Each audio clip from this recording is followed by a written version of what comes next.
This is my weight loss update for weeks 5 and 6 of 2024. I wanted to introduce my new little puppy. This is Kobe, and he has been making it so hard to not only record videos, but also to edit them. So I thought he could make an appearance, and hopefully I'll be forgiven for being so late with my updates.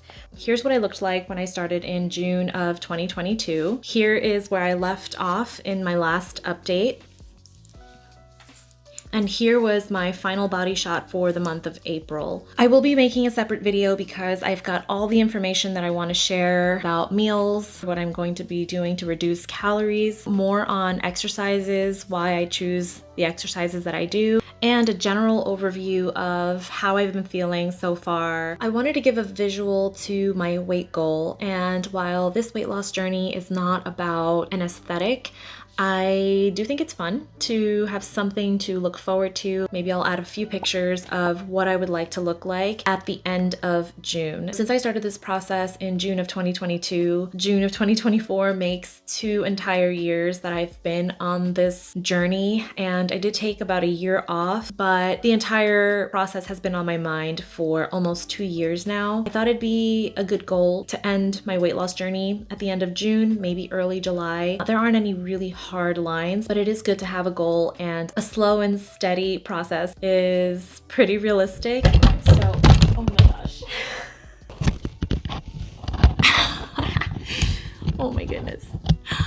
Thank goodness it didn't fall on the floor.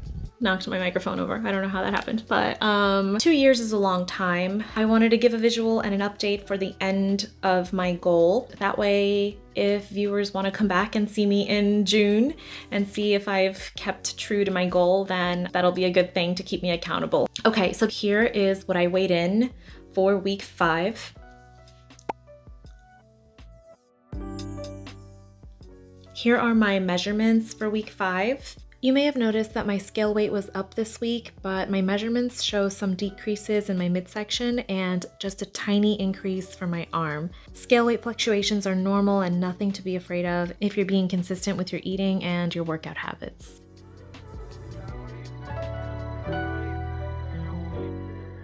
And here is my body shot for week 5. I'm going to put these all side by side so that I can compare. And again, week to week is not going to show too much of a change, but at some point the change happens, and maybe it'll be between weeks 3 and week 6 that you see a massive difference, but week to week, you're not going to see too much of a change. It is tedious and it is hard to keep up with, but I want to see the progress because it keeps me motivated. Here is my week 6 weigh-in.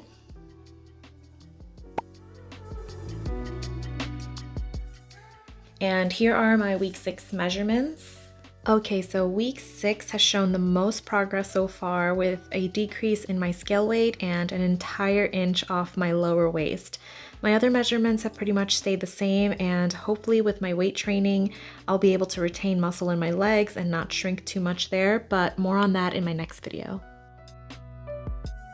And here is my body shot for the end of week 6, which took us through the end of April, pretty much. Okay, so that is all that I have for my update, but I do have a ton of footage that I had put together to share as one big update for this video, and I just was not able to get it out. So I am currently editing a new video. I'll be talking about my tracking, which has now been more consistent, also my calorie intake, and my plans for the month of May. One thing I do want to say is that throughout this entire process this year, I have not restricted calories and I have not restricted any foods. In fact, for the first week of April, I ate dessert every single day because I was on vacation. So all of this weight loss has been naturally happening through the deficit that I created with exercise. And of course, high protein, high vegetable, lots of water. Anything else that I would like to have, I'm mindful of it, but I'm not restricting it. So if I really wanted that piece of cake, I would have it, but I'm making sure that I'm staying true to the high protein, high vegetable. And I find that those two things keep you so full and so satiated that you're not even really craving much. The only times that I've craved anything have been at events or dinners, but not really at home like wanting to go raid my pantry or anything like that. That's it for this update, and I look forward to seeing you in the next one.